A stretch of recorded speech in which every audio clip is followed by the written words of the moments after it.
Should the Breeze topic number 5 is how just pearly things, white bitch, blew up the Black Manosphere. This comes with a link. Let's watch it. And of course, then we will discuss it. What you can't do is say just because just pearly things is not saying it. She's only giving a platform to people who desire the attention to express their dysfunction, that you're now giving her plausible deniability. Because no, she's profiting because there is a demand for derogatory entertainment, especially as it relates to Black women. And you can ignore race if you choose to, but the algorithm doesn't. And Pearl knows that very well, which is why her title will say Black women are undesirable, right? Because that's going to drive the clicks. That's going to drive the views. And she stated out of her own mouth, she's around more city girls than anyone on this panel. Why? Because they're entertaining, and she produces an entertaining show that uses Black dysfunction as its content strategy. She's no different than Vlad TV. She's no different than Fresh and Fit. Anyone who was doing this, but if we're talking about having a conversation about what's happening in our community pertaining to Black mating and Black dating, we have a right to say that this person is allowed a voice and this person is not. Full stop. Do you get paid? Do you get paid to? Do you at least get paid to be on her shows? For me? Yes. Do you at least get paid to go on the show? I'm like everybody else. I saw something that I didn't like on her show. I asked to go on and I went on. Nobody makes anybody come on there. So what is she supposed to do? So whenever a Black person applies, and whenever a Black person says, I want to come onto your show, is she supposed to say no because I'm a white woman? You go and find a Black show. I'm not going to have Black people on my show. They call and they come up on her show. She doesn't say, oh, I only want Black people. She said white people. She said Spanish people on her show. Black people are the ones that comes on her to her show. They apply to come on. So what is she supposed to do? Turn around and say, oh, no, you can't come on to my show because you're Black and I'm white. Yeah, this is the same thing that Leora Cole, this is his perspective. I got mouths to feed. And these nappy-headed hyenas are entertaining as fuck. And there's a whole lot of demand out there for Black female dysfunction. So if they want the platform, cool. I don't screen the guests. I have plausible deniability. I don't set the titles. I don't do anything. Yes, it's just Pearly's network, but I'm not involved in it in any way, shape, or form. Yes, I'm exploiting and I'm getting rich off of Black dysfunction, but I don't have anything to do with it. And now what she's doing is she's using you as the face. Using me? Because you have enlisted yourself as her defense. You are here tonight defending her as a Black woman. You're saying she has a right to exploit Black pain. Did I say that? Please do not put words in my mouth. I did not say that. I did not say that she had the right to exploit Black people. I did not say that. Please say what I said. Don't put words in my mouth. Are you from the UK? Yes, don't put words in my mouth. I'm asking you a question. You're from the UK. I answered you. Where does your family descends from, the islands or from the continent? My family descends from Montserrat and Barbados. Okay, so islands. Okay, so you may have heard this saying before because they say it in Black America, and I'm going to repeat it here. It says, if it walks like a duck, if it quacks like a duck, then goddamn it, it's a duck. I don't have to put the words in your mouth. You are here acting as an agent on behalf. No, I'm not. No, I'm not. If you check me out, I am acting as Auntie Jenny from Auntie Jenny's podcast because I was given the platform. And if you look at my shows, even though those same kind of people come onto my shows, I try and put them straight. So are you saying that you're okay? Because you said you're not being paid. So are you okay with her exploiting Black dysfunction because it allows you to understand how she's exploiting it? We just explained it. Would you like me to put this back onto the screen? You have to, because as far as I'm concerned, nobody makes her come here. I asked the question, is she supposed to refuse people to come on her show? You're saying you're saying it's okay because people are choosing to exploit themselves. I That's am what you're saying. saying, I did not say that. I said, are you expecting her to turn away people that come onto her show because they are black and send them where? Can I answer that? Can I answer that? Let me answer that, because again, this is it's very disingenuous. It's very disingenuous because when she came in here, she was doing a lot of reaction videos to Kevin Samuels. So that was her interjection already in the space. It wasn't anybody else. It was just Kevin Samuels, Kevin Samuels, Kevin Samuels. Who's doing rap? And then what Obsidian just stated on the show earlier is that she paid the top black men in the manosphere, Kevin Samuels, TLA, to help her in her YouTube fame career. So if you are going to tell me that a woman that has started off making money off Kevin Samuels and reaction videos, asking the top men in this space for help, that she didn't do it, or that she couldn't have a plan, obviously, to make it what the other men are doing. Like, you got a 2 + 2 is 4. I'm reviewing Black Manosphere topics. I'm enlisting Black Manosphere top tier dogs to help me do what? Go over and yell Studio 21? That When did makes she no say sense. black? I'm not going to add. Hold on.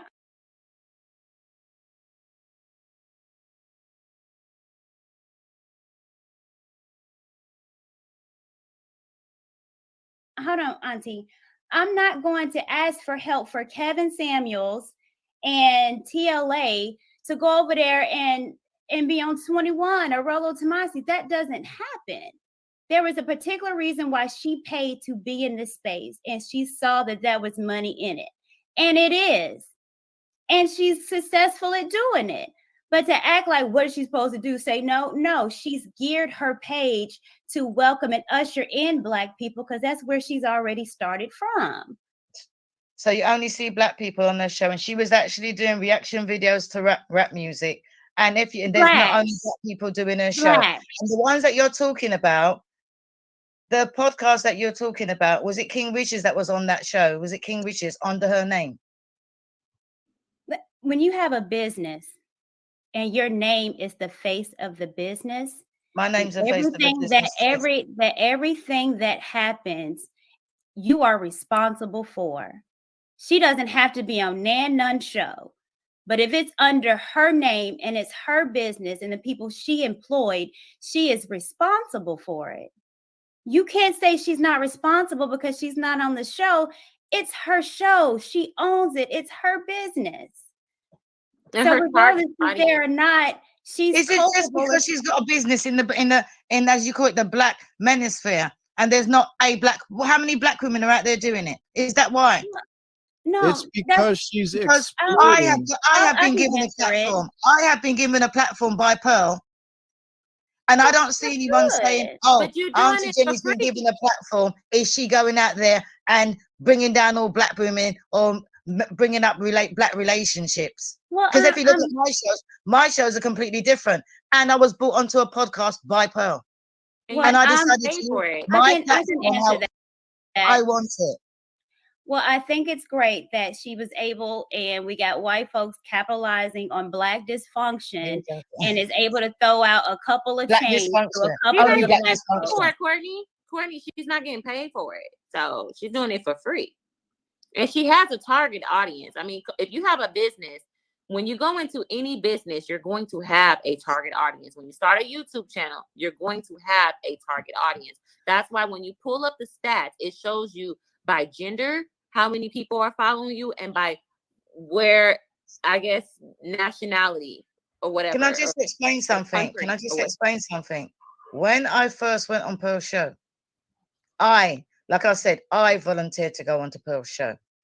Now Pearl has given me my own platform where I get paid, and I do a lot of charity work with the money she gives me. And there's no person that comes onto my show that doesn't get some kind of contact, some kind of literature to read, or even for the 18-year-old girl, my own personal phone number.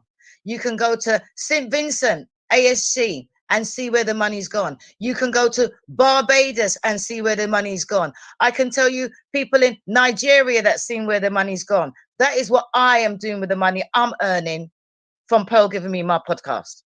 The money that you're earning off of black exploitation. If you want to call it black exploitation, I'm using the money from black exploitation to give towards the black people, because that's what I do with the money. So if that's your way of putting it, that's the way it is. I stand by there that I'm exploiting black people to take the money from Pearl to give back to the black people, because those are your words, not mine. I'm not exploiting nobody. I don't make anybody come onto my show. Same as Pearl. They're exploiting themselves, and you're just passively receiving the okay income. if that's what you want to put it, go ahead. Oh, very interesting. They got that. What's her name? Aunt Jenny. They got her up there. Shout out to D Web from Hot Charlie Podcast, who's out in the chat. He said earlier he hadn't heard about her until someone sent him the Nick Fuentes interview this white woman, Just Pearly, did. He says, just stop giving these people attention. Simple as that. I hear that, and I see a bunch of comments to that effect in the chat. We do have, I think you do have to discuss these things at times. Even if it means giving it some social oxygen, as RBG put it, Real Black Gentleman, you do have to discuss it, because you do have to counter it. You do have to get everyone, or as much people as you can, on the same page in terms of how you view this type of stuff, right? So it does have to be discussed sometimes. With that said, RBG, Real Black Gentleman, what say you to this? Like, I really don't. I mean, I ain't gonna do nothing but just kind of gripe. I mean, like, I saw this kind of in the outskirts. You know what I'm saying? I would see your name out there. Like, this is just foolishness. It's just like, this is what black folks say: inviting someone to the cookout, getting comfortable with someone. I mean, everything, all this is odd and out of place. I mean, people are like stuck in disbelief. You know what I'm saying? Stuck in a state of suspended disbelief. I mean, anything that I don't even want to say too much about it, because there's nothing really to say. Like I said, I'm not trying to give it no oxygen. I'm gonna yield. I appreciate that, RBG. Carl Hezekiah, what say you? So my thoughts on this are more than this, but what Pearly has revealed about the Black Manosphere. And the reality is, a lot of those dudes are coons. I think that what she did now, her interview she did with Nick Fuentes, who is a white supremacist, who is a Holocaust denier. Now Pearly, what she did was that she said that, just like he feels the Holocaust was exaggerated, she felt that slavery was exaggerated, and they used the exaggeration of slavery as a way to control people. Now, many people are upset about that, but that wasn't, first of all, that wasn't the first racist thing that Pearl has said. She actually went on a video with Jesse Lee Peterson, which is the King Coon, but and she agreed with some of the things he said about, black people are the real racists. He says. So, and overall, what she has revealed about the so-called Black Manosphere is that, what they really desire is to be as far away from blackness as possible. Lead attorney was on his show trying to cover for her, telling him that she wasn't a real racist, that he lives in the South, and she's not a real racist. And to me, it's just the amount of black men who were coming to her defense was very telling. That this little pasty white girl, she might be the best looking Walmart cashier available. So it's just the way they were coming to her defense. And it's true, she was making a profit off of black dysfunction. That's what she does. She saw a niche and she jumped into it. She thought she could make some money from it. And the fact that you had this Aunt Jenny, what a appropriate name for her, caping and defending this white woman. It really just showed to me, a lot of these manosphere guys, they're just really sellout coons, and they'll take the first opportunity to escape from blackness that they can be with a white woman, with a Latina woman. It really doesn't matter. They have no racial esteem. They have no allegiance to the black community, and they'll do everything possible to escape from that.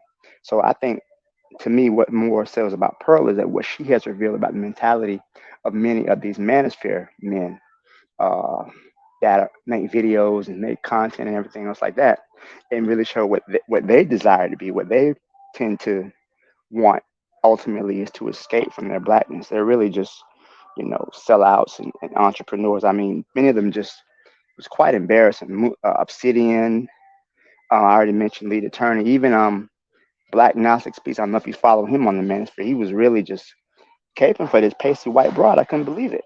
But ultimately, it just shows how she did kill him. Not so much she killed it, but she revealed their inner workings and their mentality of how they desire to just really sell out, and really just kind of cozy up to the status quo. These people don't want liberation. They don't want empowerment. They just want white people to be nice to them, really. So I'll leave the mic on that. I appreciate that, Carl. I agree with what you said. Shout out to KW7 with the super chat. He says, we are still talking about just pearly things. She's a Yorugu female doing what a Yorugu female does best, cause confusion amongst black people. I think that's well said. With that said, let's mix it up. Let's go to Oni. Oni, what say you? Peace. Yeah, like to this day, I haven't seen anything by JPT. I don't get the obsession. I do not get the obsession. Now, granted, granted, I'm not a part of that. But like I said, it goes back to demographics. I didn't really watch Kevin Samuels either. I knew some brother who was like, yo, man, Kevin Samuels is it, man. It's blah, blah, blah. Like, I didn't even watch that guy either. I get that, again, I think it comes back to we are looking at other people's interests and we're commenting on it, but it's like for instance, let's say after, Koku's YouTube, you can see the other videos he watched, right? And it's like, I wouldn't watch a lot of that shit, you know what I'm saying? Not shit, but I wouldn't watch a lot of this stuff. And it's like, ain't nobody care. Like everybody, or like Game of Thrones. I never watched Game of Thrones. I don't even got HBO. But, people do that. This is their entertainment, Like there was this one guy who used to always go on black women. Well, not just Tariq Nasheed, but there was another guy. Tariq Nasheed actually threatened, I guess. I can't remember his name. Oh, Tommy Sotomayor, right? I never watched that guy either. Or that the people down on 125th Street, right? Assad Netter. Never watched them either. You know what I'm saying?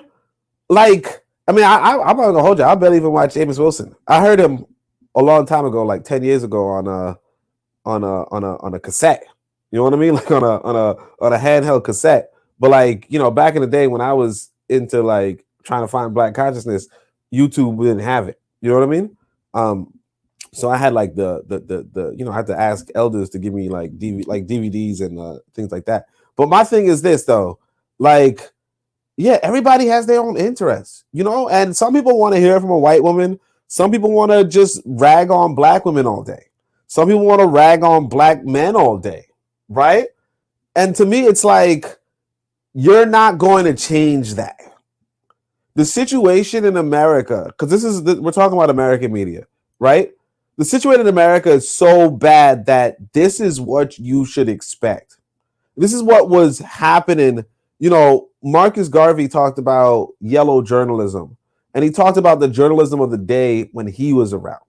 And it just mirrors what we're seeing now, where he's like, hey, why are all these black newspapers just highlighting black crime and black dysfunction and black misfortune and black so on and so forth? We just had your boy Erzuli talking about, we got to be the losers in the story. You know what I mean? Like people, like he said, people want to see losers. You know what I'm saying? That's a reality. So it's like, I don't care about just pearly things at all. A lot of people get they fix off of seeing losers. A lot of people get they fix off of being lectured by white folk. A lot of people get they fix. I don't. And I think that we as African people, we can't get distracted. And we also have to see that some people, use it for cope. Like the word of the day today or this week is going to be cope after my boy X-Spots is tearing into these white boys. But the reality is that the reality is that a lot of people use cope, and this is the coping mechanism for the dysfunction of the black community. If you're a black man, go blame it on the black woman, especially if you're not getting none. If you on a dry spell, right? And if you're a black woman, go blame it on the black man. And people are eating that shit up, and people know that. And if this white woman wants to take advantage of how much of a loser, like how much people like enjoying loser culture, like that, it is what it is. Like I don't watch none of them slave movies, but I remember Django, and I know some of y'all watch Django. I was like, I ain't gonna watch no movie no white boy made about no blah blah. I don't give a shit if it's a white boy, if it's a black man killing motherfuckers, right? I don't care. My whole thing is, like, I wouldn't watch that, but a lot of people was in the theaters. A lot of people swear by it. So it's like, yeah, everybody has their cope, and it's only for us as African nationalists. If we for real, we gotta say, look, the reason why they coping is because they don't got nothing good. The reason why you're trying to be in a bitter and toxic relationships is because you don't have a good relationship. No woman getting good D is complaining about how men can't give her an orgasm. No woman. You understand? No man who got a good wife or a good girlfriend or a good woman is complaining about how women is blah, blah, blah, blah, blah. That's bars right there, man. That's bars. It's true. Man, that's bars. Nah, like I'll tell y'all this, man. Like, cause right now, like I came back to America, I'm sounding more miserable than ever. Like I'm actually, cause I ain't gonna hold you, man. These American women, they give me a tough time, right? And I'm still sounding sick, right? These American women give me a tough time. So like, I'll tell you, I'm on Twitter and I'm just like cussing people out. I'm like, yo, fuck you. I don't give a shit about nothing, blah, blah. When I was in Africa though, shit, boy. Shit. 5-star degeneracy, sure. But like, I was the kindest motherfucker on the planet. You know what I'm saying? Like I was giving people, like I think one lady showed me where a restaurant was. Like, and this was like a rinky dink restaurant. Showed me where a restaurant, I think I gave her $50. It was like she's like, the fuck? Like, I don't know. I'm not sure. I'm not sure it was 50. I don't remember. But like, I think I just gave away motherfucking money. And this is a country where $150 is good money. So she was just like, what? If you getting good pum, if you have a good life, if you doing good, right? You ain't complaining. The people who complaining, the people who are like, I ain't worried about me. Like me personally right now, that's another thing too. Like when you ain't got no money, you worried about crackers. I ain't worried about no crackers. I am not worried about no crackers. Not one. You ain't never go. I go through my day never seeing no motherfucking crackers. You know what I'm saying? like I don't sweat them at all. Like nothing. So it's like, yeah, okay, this white woman trying to get some money. Like, what I want to say is this. Matter of fact, I think it was Harsh Reality put it up, right? What I want to say is this, right? That queer tranny boy, like I know a lot of people is on his ass. I'm gonna give that motherfucker props. He a whole white boy, okay? I don't know if y'all know who I'm talking about, so I don't know his name either. But he did a Bud Light commercial, but he also did a tampon commercial. He's a full ass white boy, not even not post op or nothing, pre op, full ass white boy who got a Tampax commercial, right? Tampax commercial. He can't even use that shit. He did that. And it's like he getting his money. I ain't mad at no motherfucker for getting their money. You know what I mean? I want to get my money. That's what I want to do, right? I'm not mad at no motherfucker for getting. And I mean, as far as she's exploiting. Obviously, if you stealing from somebody, that's different, right? But if you just say, look, there's a niche out there, I ain't gonna be mad at no motherfucker for that. It don't make no sense. Like that's why I don't get on Tariq Nasheed's case. I don't get on. Like if you dumb enough to fall for the grift, right? That's on you. If a motherfucker if a motherfucker wants to grift you, right? It's like what. Sorry, I'll stop right here. But like it's like what Kwame Ture said. he don't care if somebody trying to lynch him. He cares if somebody's able to lynch him. These crackers ain't able to grift me. And I'll just leave it at that. If you dumb enough to be grifted by these crackers, if a white woman's able to come through you and tell you how bad black women are, there's something wrong with you. And I don't even know what her content is, but if a white woman could do that to you, something's wrong with you. Ain't nobody, she's exploiting you. She should damn sure, like somebody should get, like a fool in his money is easily parted. That's what it is. I don't know if that's from the Bible or not, but that's what it is. All right, I'll leave it at that. RB, thank you for that, Oni. RBG Guap, what say you? Interesting the brother's perspective. I want to build off of that and then add to what I was saying.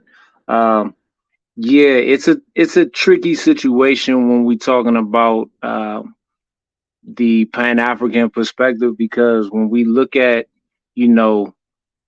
whatever percentage of our community is easily got still in 2023, either by grifters or by the aggressor society that we are, entrenched with, is like, I feel the same way. I have the same sentiments, like, you gotta stay sharp. So if you're not sharp, then you're gonna get hurt. But at the same time, I understand and recognize that it is a problem in our community that number one, the people aren't properly politicized, they aren't properly cultured, they aren't properly educated, they aren't properly trained, right, en masse. And so that problem is, like in business, is an opportunity, right? It is essentially the Pan-African opportunity or the nation building opportunity.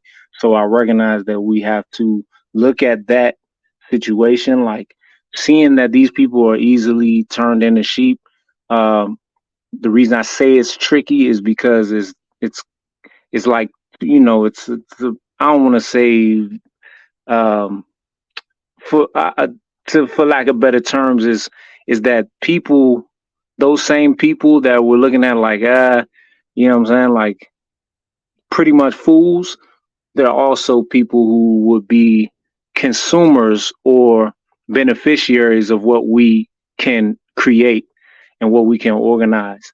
So, and but it's still tricky, because then it bounces back the other way. Pendulum swings the other way again after that, and you say, well, you don't want to get too caught up trying to, like in the words of 3 6 Mafia, don't save her. She don't want to be saved. You don't want to be trying to, convince people of things or train people who, is going to be a fruitless effort.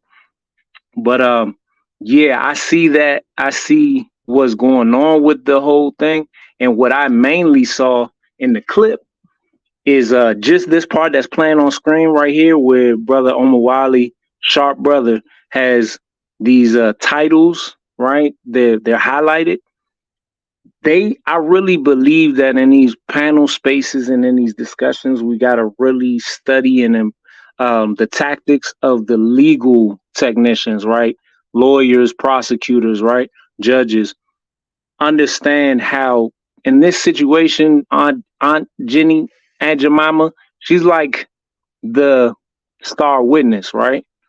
And so they should have really slowed down the whole entire scenario to a halt. What I was seeing was an opportunity to be like, wait, because she kept maintaining, kind of interjecting a lot, and trying to assert that she didn't comprehend what they were saying, right? How is this media exploitation, even though they were using this imagery? And granted, I haven't seen the whole clip, so maybe they did do what I'm saying, but I was, in my mind, my reaction to the incident that we watched is that it really should have slowed it down to a halt and pressed her on it on the most basic level. Like, okay, you don't understand that this is exploitation. Okay, look at these titles, read them. If she doesn't want to read them, or she says, I don't know what you mean, then read them for her, right? This is why Black women are undesirable, or what have you.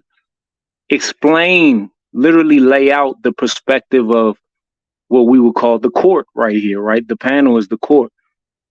Explain the perspective of the people, that the reason Black women are not desirable is anti-African propaganda.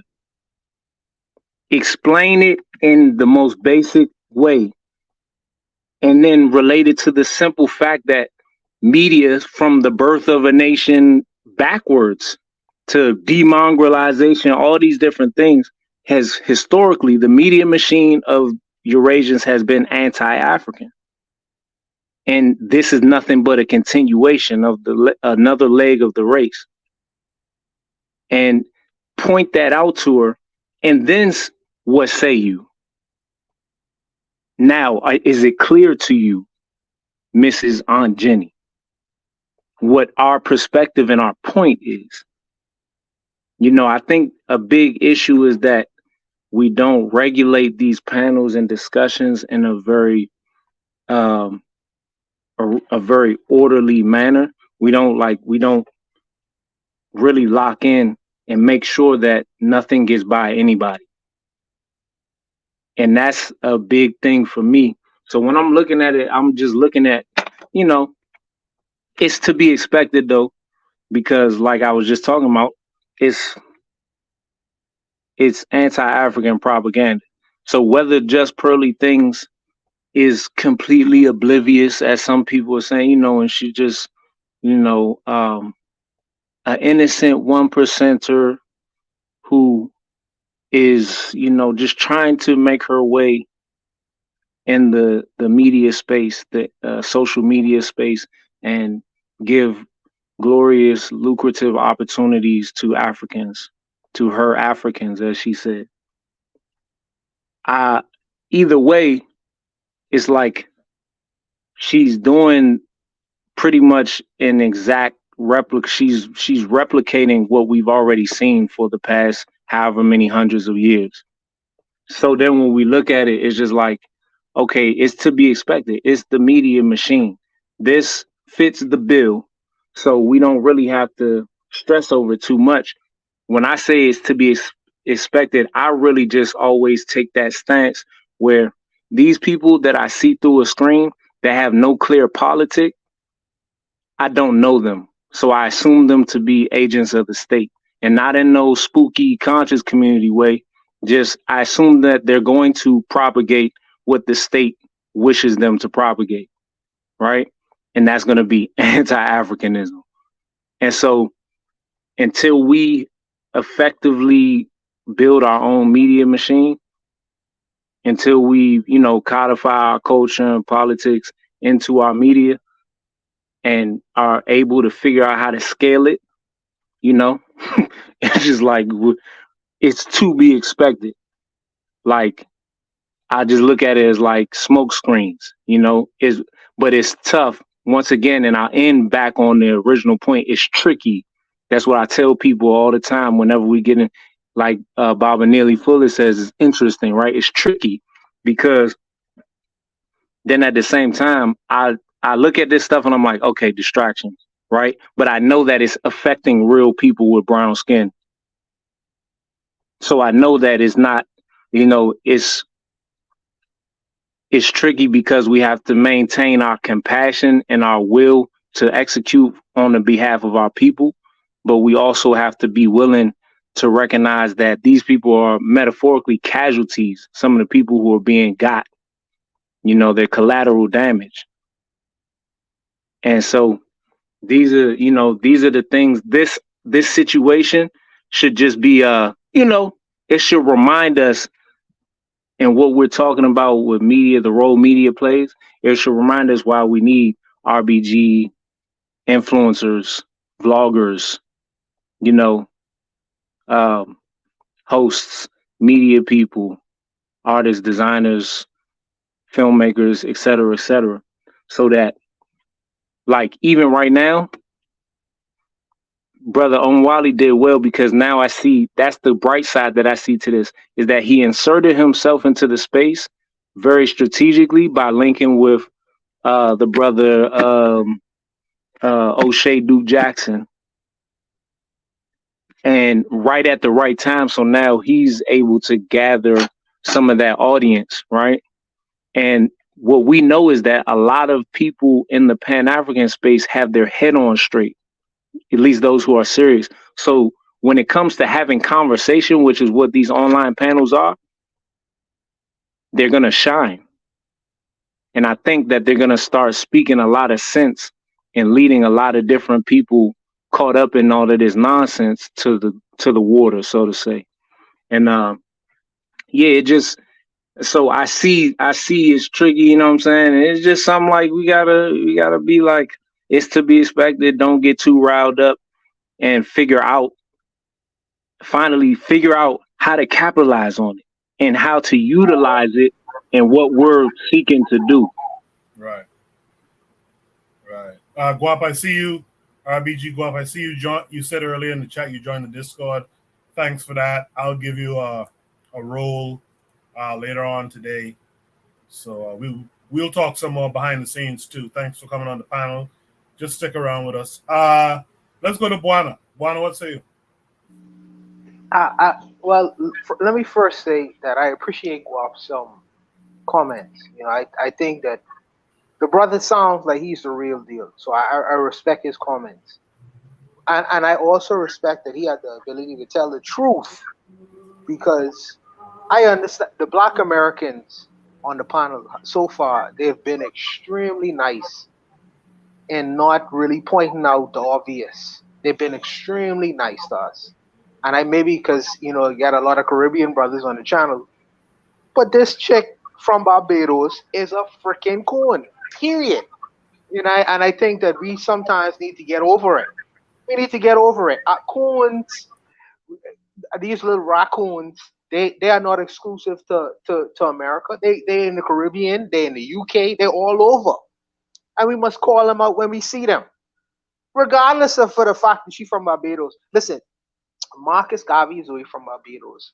She's a good representative of what I consider to be a strong Black sister. Mia Motley. This sister is not a good representative to be from the Caribbean talking the shit she talking. She's talking a bunch of nonsense, you know, and she's standing on a nonsense because she is belligerent, you know, in the face of actual facts. She want to hold to the nonsense that she's holding on to. This lady is obviously, you know, being shown and explained that this lady is she's being exploited for stupidity.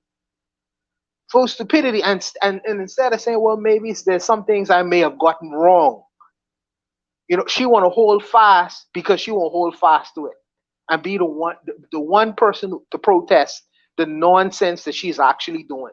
You need to discard these kinds of people, because I would discard her. She would never get an audience around people like me. Never ever. Despite the fact that she comes from Barbados or have an English accent, none of it matters. If she is doing something that is counter to the interests of what we trying to accomplish and achieve, she is to be discarded just like any other little raccoon running around here trying to justify her ridiculous actions in the face of being exploited by this white lady on the internet. There's no reason, no cause for it. I don't understand. Omar Wali has given a lot of grace, more grace than I would give her, because I would flush it down the toilet. I would cut her off. You know what I mean? I think that sometimes we give these people too much of a platform to express. I understand they say that we in America, so you have to have freedom of speech. Yes, you should have freedom of speech.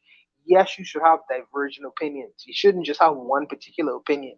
However, when some opinions are so egregious that they not only offend the sensibilities of people who are actually trying to do something that's productive, but they become dangerous, you must discard them, regardless of the fact that they have a black face. Because they are dangerous. They are dangerous, and they should be given no sanctuary with thinking, productive Black people. And I think that sometimes in the interest of giving people spaces of free dialogue and free thought or whatever, these people are able to express themselves and send out poison over the airwaves. And they should be stopped. You know, let her sell her wares somewhere else. Go sell it at Just Burley's if she feels so comfortable there. Go over there. Go over there. Remember we watched the movie Django. And Jamie Foxx told Samuel L. Jackson, he said, "You right where you belong." She doesn't belong on this platform. She belongs on Jess Pearlie's platform. That's exactly where she wants to be, and that's right where she belongs. You know what I mean? She shouldn't be amongst black people who are trying to do something that's constructive. She gonna always be an undermining element in the midst of people who are actually trying to collectivize and do something that's constructive. You know what I mean? You must discard these people. You must not give them your secrets as well, by the way. Not give them your secrets. Because they'll quit to listen to what you have to say and then go run over, just like back in the day, they'll run over the master and tell them everything. Even though, well, it's the internet and it's a public platform and the world sees and hears it. But you shouldn't be willful in disclosing your personal ideas and the things that you really reflect on amongst traitors and treasonous people like these kinds of people out here. Cut them off and we jump. Don't give them no sanctuary within our circles. I believe. And I'm saying this as a Caribbean person, and she's a fellow Caribbean person. But I getting over that. A coon is a coon is a coon, no matter if they're in North America or the Caribbean or the UK or in Africa itself. And that needs to be fundamentally clear. But I'm ranting right now because I'm on this room right now. So I'll stop. No, good stuff. I like it. I wanted to save a black woman for the last commentary here because I'm interested to see her reaction to Pearly Things and her reaction to this this black woman and Jenny who's on Pearly Things show all the time. So Tanzan, what say you to all this? Well, I don't think Azuli has gone, but I'll go on. No, I don't think Azuli is here. Yeah, okay. Left, remember? Oh, okay. So for me, the first thing that he didn't have to get to this, now people are shocked all of a sudden that she had this interview with this Fuentes guy, like they didn't know who she was all this time. The first thing, it started with, with the whole Manosphere stuff. And okay, they had complaints about black women the same way that the investors and the other women had. And it was this back and forth thing. And then after Kevin Samuel, she came on and she was like the big person out there. You can say, well, if people are dumb enough to follow, that's one thing. But there were people who were smart enough to know better. And there were, the so-called thinkers of that sphere who welcomed her, who, gave her space, who promoted her, who quoted, and even all these things that she's quoted saying. Firstly, there have been more than enough black women who've been saying those things and even more. And all that she said is just, you can just download all of Kevin Samuel's, stuff and just repeat them back and forth. What she said does not even matter. The first thing is this. There has to be something called standing. There has to be people who are allowed in a space or not. The Black Manosphere was apparently supposed to be about, black men, but even they were not even original. They were also just copying the rest of what white men had been saying for years, but they were not racializing it as they do. They generalize where when it comes to black men, it's particular to black women. But anyway, so this black men, the first ridiculous thing was that having a woman in a forum for black men, like they couldn't say it, themselves. They needed a woman to come and say it for them. And even so, there were more than enough black women who could say it. But letting someone, who is of a whole different experience and culture and race and all of that come into your platform, and you're listening to her as if she has anything relevant to say. The only thing that she can speak about is, having interracial relationship with black men. And she has nothing to teach black women about that.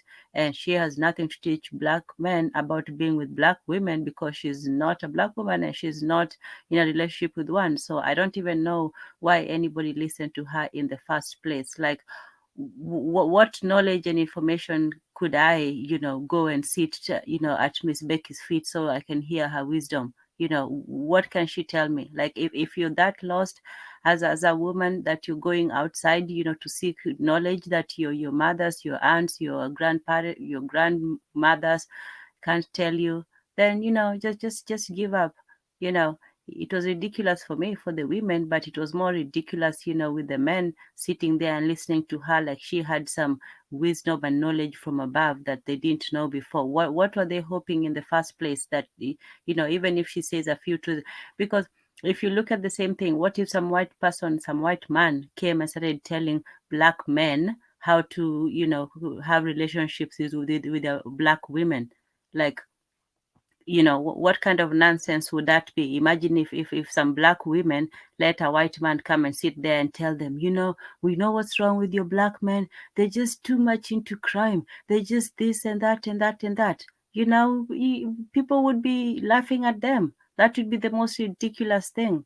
Like, nobody should have listened to her in the first place about anything except having interracial relationships. That's all that she can talk about. She should be in the divesting movement with, those divesting crazy women over there. That's who she should be talking about. But even she has nothing to say to them because she's after black men. So what are we talking about exactly? So, it didn't even need to come. It's like the whole Rachel Dolezal, thing. Like, nobody there saw her as saw anything strange about a white woman just obsessed with black people. Nobody thought that was a bit strange. Everybody just went along with the whole, fantasy, as if they were, what was everybody expecting? That one day she wouldn't show herself to be who she is? I'm not concerned about, her intentions and actions and all that. Of course, white people are going to do what they do. Obviously, they're going to take advantage. They're going to get their niche. And obviously, she knew what she was doing. She went for the big boys. And she's like, oh, just help me get in here and do all of that stuff. So the first people who were complicit with this was, the black men who gave her that attention.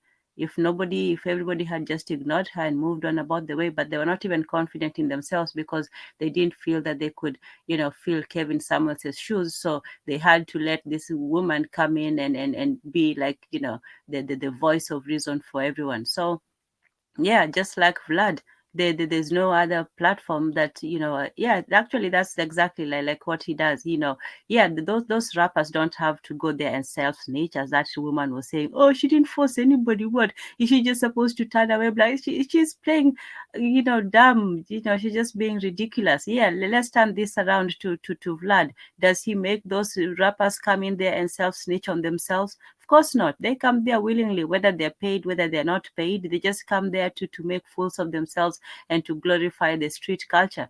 And he interviews them. He makes them, talk about themselves. Vlad is the opera of black men. All this, they're thugs, they're gangsters, but when they go there, they just spill all their secrets, and he loves it. So it's ridiculous for this woman to claim that, oh, they're just there, she doesn't force them, she doesn't do all that. No, of course it's not forced, but it's influenced. And the fact that people are giving her attention, that's what we should be more worried about, that we're actually listening to the same people who haven't changed for over 400 years, but we're still paying attention to them. So yeah, that's all I can say.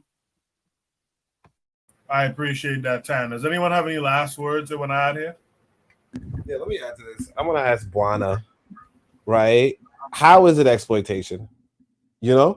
I want to give an example.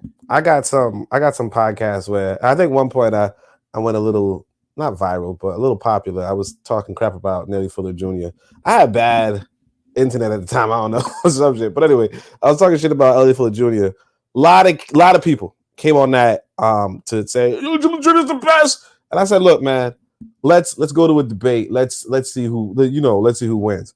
So I think it was like, prove me wrong. It was like a series I was doing, and I had a couple of these fool rights, I would call them, and I would just clown folk all the time. People would be like, after they watch that, they're like, man, you got these idiots coming up, blah blah blah, and it's like, yeah, for sure, right? Is that exploitation? Or is that just content creation? So I want Buana, because Miss Buana, usually he's, he says he's pro-capitalist, all that stuff. I want Buana to answer, especially since he's going to tell me I'm ranting. I want Buana to answer how in the world, because I didn't even watch the lady's stuff. How in the world is it exploitation because you make content? Let me explain, and it's good. I appreciate the fact that you asked me this question. You remember this old series called Maury Povich, the Maury Povich show, Maury Povich, or Jenny Jones, Yeah, things man. like Yeah, that. man. Yes. So do you notice that the majority of people that came on his show was was poor, either poor black or white people. They never was Jewish. Never was Jewish. He never had any incidents of Jewish dysfunction on his show. Never. Not one time. Not one time. Don't you notice? You ever see that? Have you ever seen that? These guys I have didn't taken. watch the show that heavy, but I feel you. Okay, I guess it's an old show, very old guy. But But ain't nobody watching it. I'm saying nobody watching trash TV. But no, we no, got no. you. Yeah, many people watch Maury back in the day, man. But maybe I'm too old. But what I'm saying is that they highlight black dysfunction, but they would never ever say or never have a dialogue or have a discussion about things that is dysfunctional within their own communities. They just highlight and really some of these people who went on their shows, they never flew on a plane before, they never stayed in a hotel before, they never had the access that they had before. And Maury Povich would capitalize on these things. He would provide them with access. And many people, in particular poor black people, would jump at the chance, even if it's to fly on a plane. You know what I mean? Show me the dysfunction. If you say that what you are providing is just content, base level content across the board, why is it that the content that you are providing is exclusively the content is just primarily in a particular community of people? I don't see the white trash community calling your show up and talking about the dysfunction that goes on there. If it's across the board, I don't see the Chinese dysfunction. I don't see the Mexican dysfunction. It's primarily just black dysfunction that's on display. And YouTube give you, in particular with these algorithms, they give you a profit for that. You know, because we believe that the algorithms are objective, unbiased. However, you know what I mean? You know technology only. You're a technology person. You know who is behind the screens. You know who's influencing the biases of these algorithms. What make these algorithms go? You know what I mean? So if you talk any element of anti-blackness, you shoot up to 126,000 subscribers tomorrow. Tomorrow. And these people have copied the blueprint of that. You know, this is the reason why a person like Cynthia G gets so many subscribers, and she is an unintelligent person. But people like yourself, people who are well informed, we struggle to get subscribers. Struggle to get subscribers, even though we have much information to provide the black community to have them to be well informed and productive people. This is the reason why we struggle for it. You know, so I don't think that this is by chance. I don't think it's by coincidence. I think it's intentional. I think it's intentional. Now maybe that's speculative because I don't have the so-called facts to back that up, but I think that it's justifiable for me suggesting so. Let me first off, I don't know. Is Maury Povich a Jew? Is that what you saying? I don't understand. But on the other hand, Yeah, what he I'm is a trying Jew. to He is a okay, Jew. what I'm Yeah. trying to understand is this: what is your definition of exploitation in this Exploitation. example? Because it sounds like you're saying that they're profiting off of these people. It doesn't sound like you're saying the exploitation. And of course, this was you're supposed to profit off of people, technically. I shouldn't say that like that, but like, That's a whole other discussion. Spoken like a true capitalist, boy. That's a whole Spoken other like a discussion. true capitalist. Oh my goodness, that's a whole other discussion. You can get me in trouble. Oh, you can get me in trouble. You can get me in trouble. You can get me in trouble. So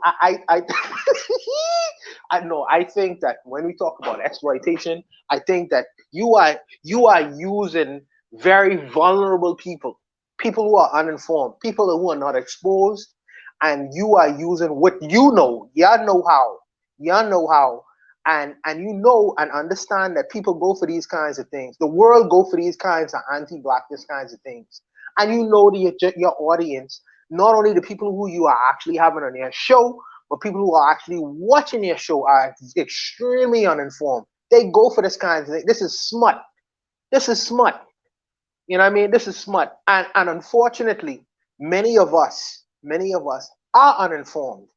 So we gonna watch these kinds of things. So will the hillbillies. So will other communities. And this will be the idea that people may have in their minds about how black people are socialized, how we react, interact with one another. This is the Black experience. This is See, the again, idea of the Black experience. so look, It plays into that. And also, go ahead. No, what I'm saying is I hear what you're saying. You're saying that it has some negative ramifications for Black folk. That's fine. I'm not saying, I mean, I don't necessarily agree to that, but I could see where somebody would say that.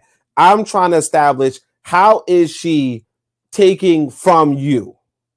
You see what I'm saying? Because when I say somebody says exploitation, one of the ways that you can do that is say, hey, you are due something, like you have something and somebody's taking from you. Essentially, somebody's taking your excess, as in there is money that like for instance, a classic example of exploitation is you're supposed to get $20 an hour and you get 15, or somebody says you should get somebody tells you to do some work, and the labor that you have is worth $100 and they give you $50. That's where you can say it's exploitation. If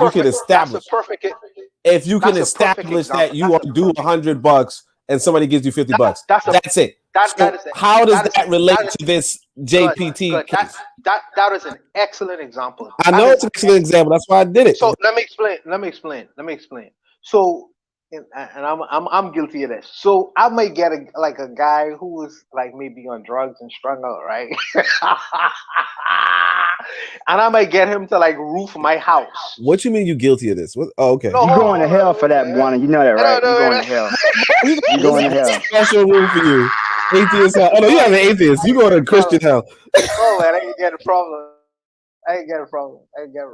Knowing that yes, this person may have the skill set to do a particular thing. However, because he's on the street, because he's in a vulnerable situation, I exploit that situation to enrich myself. In the same vein, and I'm a parallel it, in the same way, you are taking many uninformed, many people who are in vulnerable situations. You are taking people who might not necessarily understand the ramifications. The ramification are telling their personal, intimate stories, putting it out to the world for profit, because then she's not going to explain the ramifications of telling these stories, how she will benefit from it, how it will not only disempower the person who is telling the story itself, but how it will have a ripple effect in how Black people are seen around the world globally. These things are not being explained to these kinds of people, because this person didn't even graduate high school. You know what I mean? I could just tell her to come in, let me fly her out, treat her nice, and give the people who are watching these kinds of stories the red meat that they desire, which is Black people are dysfunctional all around the world, and I take the benefit from it, and I'll give her $100 and send her back to butt-ass Mississippi. So she gets really little profit from telling and exploiting her story and selling her all over the world and showing that Black people are dysfunctional. And he is actually using her ignorance against her. He is actually using her ignorance against her. He wouldn't do this to a well-informed person. He would do it, and neither would he do it to an ignorant person within the Jewish community. This is what I consider to be exploitation. Well, because let me finish. When you are making a deal, the two people coming to the bargaining table should have equal footing with one another. That's not really happening in terms of Jess Purley, and it wasn't happening in terms of Maury Povich as well. Because if one person is severely ignorant in terms of business practices, how the law works, how money works, all these kinds of things, and then you have a team of people, and not only Maury Povich themselves, he probably is a college graduate. This is not equal bargaining power. It is unequal bargaining power, and I believe that that's where the exploitation takes place. All right, Karl Marx. But look, I don't. I'm far from Marx, man, and you know I'm far from Marx. Oh, my bad. Angles. What did you say? He's Adam Smith Sr. No. He's Angles right there. But like, what I would say is, I don't think that's exploitation, man. I'm sorry. Like the Maury Povich thing, like Harsh pointed out, and I wanted to point out this too, is that he was doing fake stories sometimes, right? And I could see how it's negative. Like I can see how things could be negative for Black folk. What I'm gonna say is that if people are calling up on a show voluntarily, right? That's on them. And the reality is that it's not. I don't see it as exploitation. If they were not going to get money anyway, you Can I know. ask you this, Oni? Nah, Do you nah. think You have to Vlad, own it. hold You on, have to.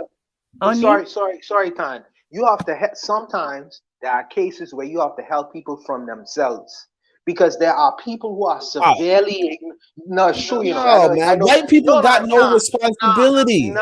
No, I She's a believe in. white woman. I believe in personal responsibility, but people are in a situation where they are undereducated and they are misinformed. And I can't say that we on an equal bargaining power where we could say, well, we come in at the table equally, so you should take personal responsibility for your actions. If a person is severe, no, that's not fair, Oni. Okay, If a person Karl is Marx. severely, All right, Marx, but rotten. Well, okay, let me stop. I'm saying, all right, Marx. See now, I will give this. I'll give you this. The bum that you get to do your roof, that is exploitation.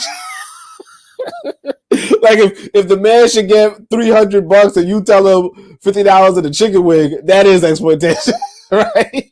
But her just, I don't know her show, so I don't know what it is. But her just saying, does anybody out there like Maury puts a phone number on the bottom? Are you in denial about your child? Call this number, and then some dude says, "Let me call this number," and they fly out. That's not exploitation.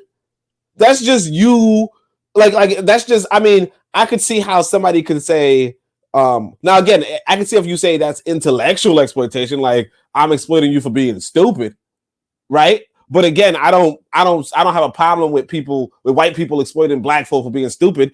Like that's what white people do. That's how they run their country, right? But if you're talking about financial exploitation, you were not going to get any money because you weren't creating any content anyway. You know, if you don't know if your child is yours or not, you weren't going to get paid for that. If Marty gives you $200 to find out whether your child is yours or not, and then he tells you a fake script so you can dance around on TV and you fall for it, you just desperate. That's it. You know, I don't see it as exploitation.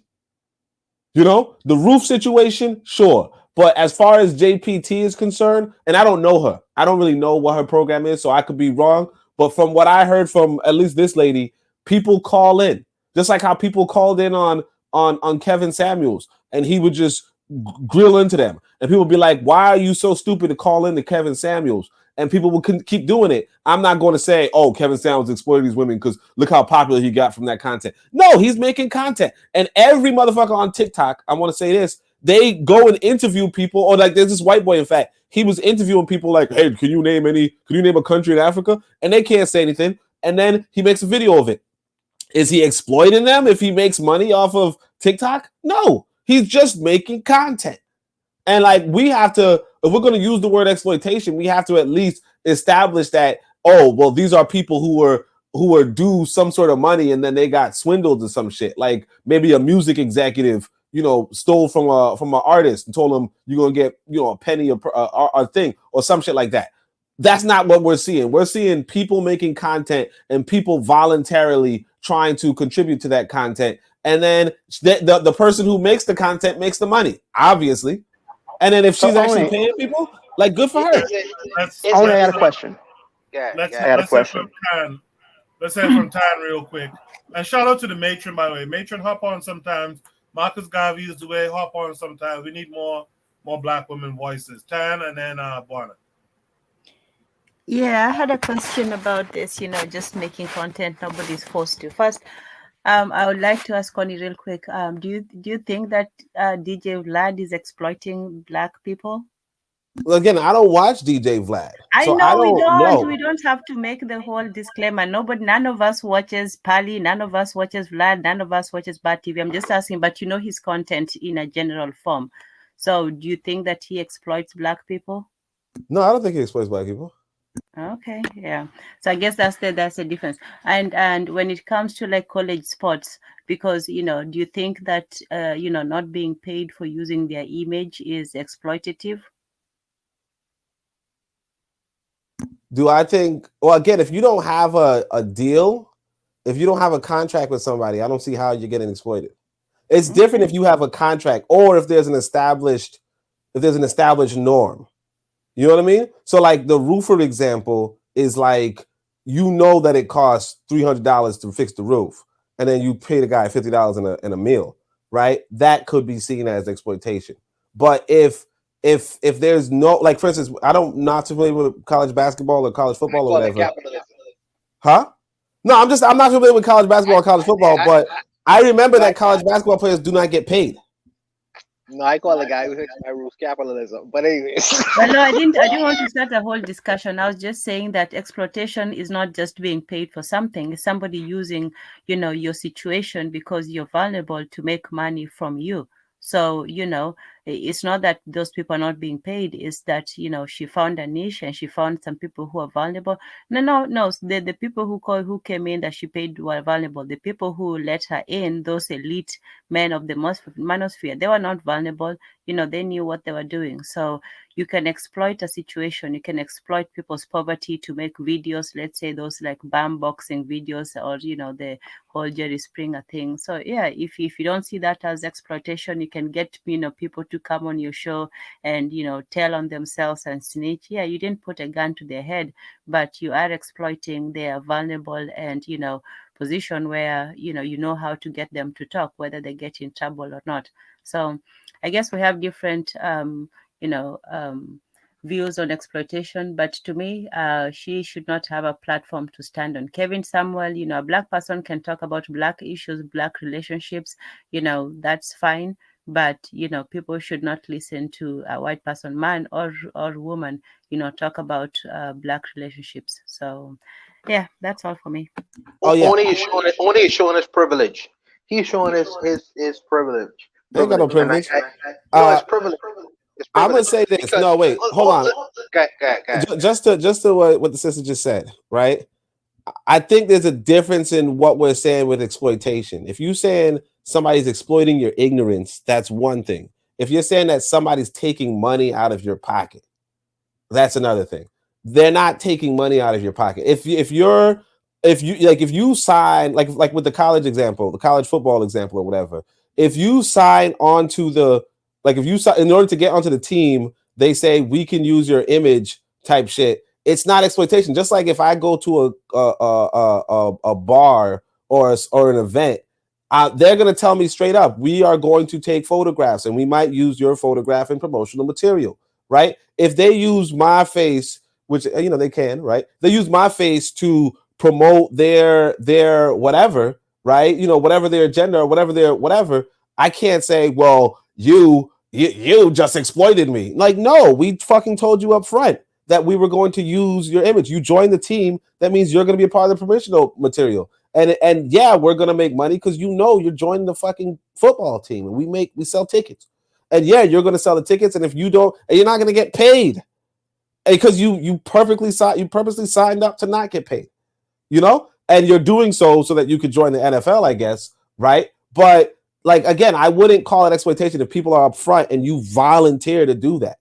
Because otherwise you could just not do that, or you could do your own shit. But instead you decide, let me go on their platform. Like, that's on you. Okay, so they say that the average American citizen has, in terms of savings, less than $1,000 in a bank account.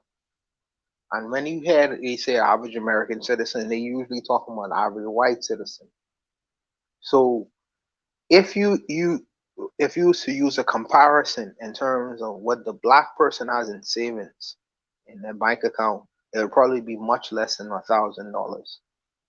Now, I don't know how much the price of a DNA test cost, okay? But if most people, if they find themselves to have children or even be pregnant, would really be in a situation where they want to establish the paternity of their child, If someone provides you that opportunity, you know, and you don't have to pay for it, many people would jump at that opportunity. It just so happens that the majority, many people, people like Maury Povich, people like all these judicial shows where you want to establish the paternity of the children, it just so happens by chance, you know what I mean? It happens that many of these people are black folks because many black folks, whether you want to admit it or not, don't have a pot to piss in or a window to throw it out of. So if someone provides you that opportunity, they would jump at that opportunity. So for me, there's an unequal relationship there because the mother would really want to establish the paternity of a child, but she may not necessarily be in a financial position to do that. But if she has to publicly tell her story to know who the father of a child is, she would jump at that opportunity, and people notice, and people would use that not only to get advertisement dollars and create hype or even an interest in watching these television shows, but they're gonna use that particular narrative to make money for themselves, even if they have to pay little to no money. How is that different from me paying a young crackhead to pave my house? You know what I mean? I'm exploiting his financial vulnerabilities. These people are exploiting their financial vulnerabilities because we know at the end of the day these people have needs, and we and it's not necessarily a good thing, but we gonna use that need against them. You know what I mean? That for me, that I it sounds like exploitation. And I don't want to say it's exploitation, but it sounds like Well, hold on a second. Well, Look. I'm sorry. I'm sorry. Go ahead, bro. Oh no, I was just saying, like again, we're using exploitation in three different ways. So if you saying you're exploiting somebody's poverty, i.e., you're taking advantage of somebody's poverty, that's different from saying you're exploiting somebody.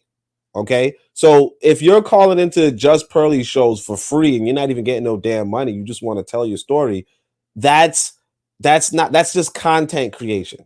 You know, like just like if you show up on, if somebody interviews you for their TikTok, it's just content creation. You, especially if you're not getting paid, you know, and you weren't going to get paid anyway. Now, if you're talking about you're down bad and you can't afford a DNA test, right?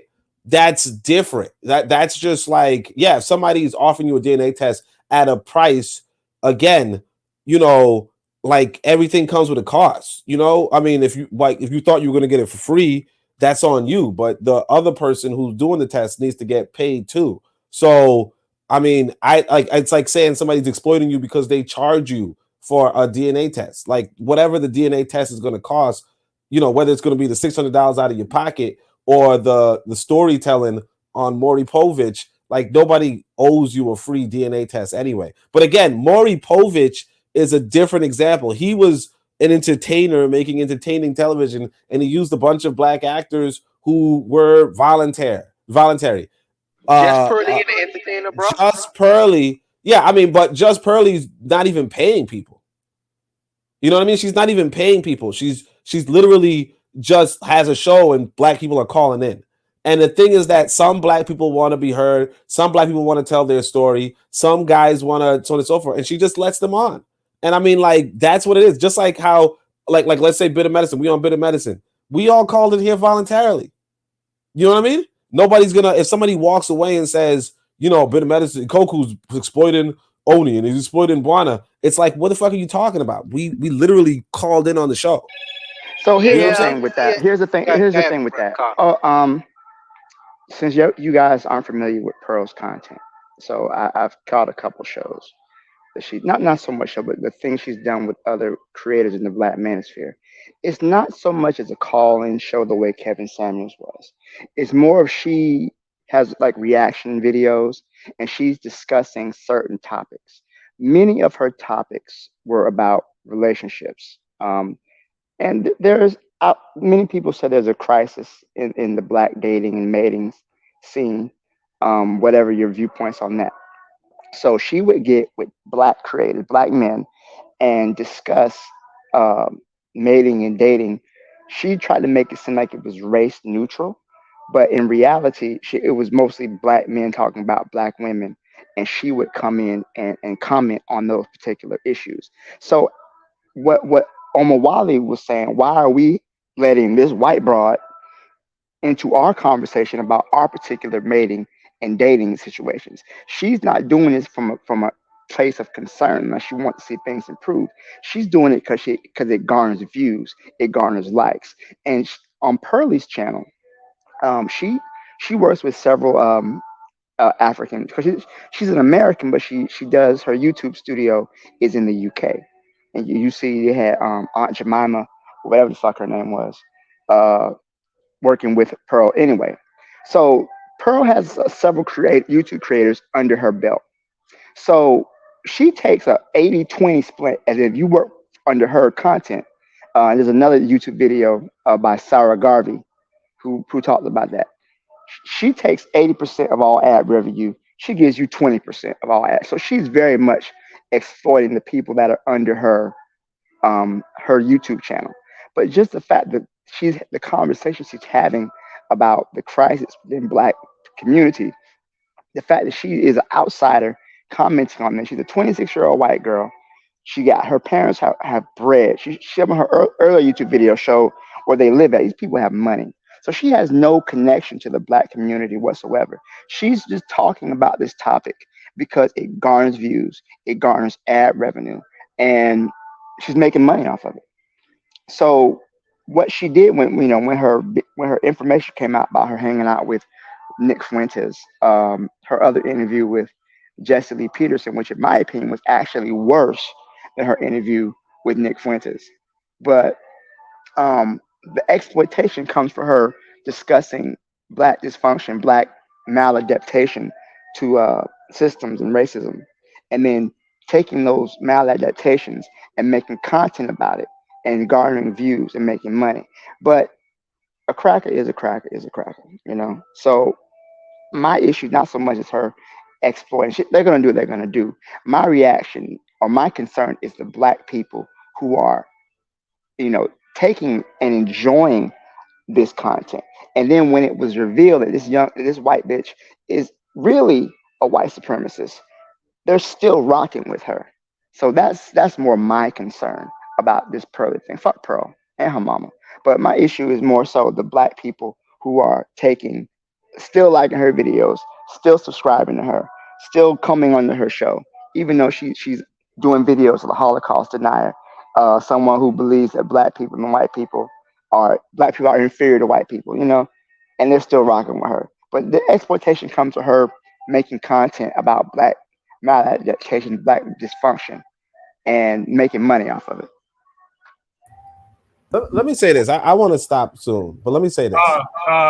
Quickly, I'll give this topic 3 more minutes, and then I got to go to the last topic for the night.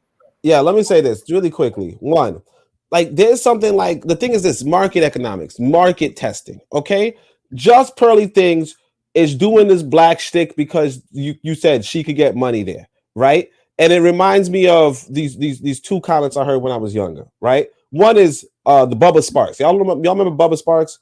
I guess Timbaland tried to get a white rapper. He tried to get himself an Eminem. The dude comes out with a song called Ugly, okay?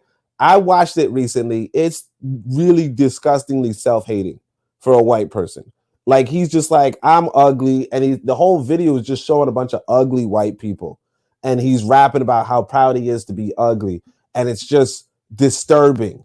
But they were trying to go for the self-hate market, and it didn't work out. So the dude just freaking embarrassed himself and his race off of that. But that's what people do. They test the market, and they see if it can work. And if it doesn't work, then they just move on.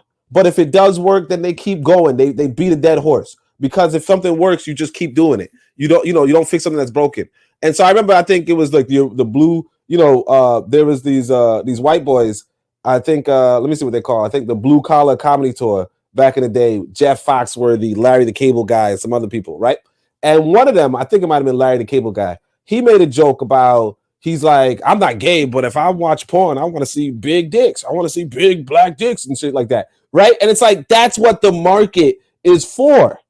You understand? Like if people are consuming this content, then as far as the market is concerned, that's the intelligent thing to do. And the thing is this, if you don't have the stomach to do the morally reprehensible thing, then don't do it. But the reality is this, a white person is going to have the stomach to do the morally reprehensible thing because people don't want to, people didn't want to see, black people didn't want to see white folk rapping about how ugly white people are.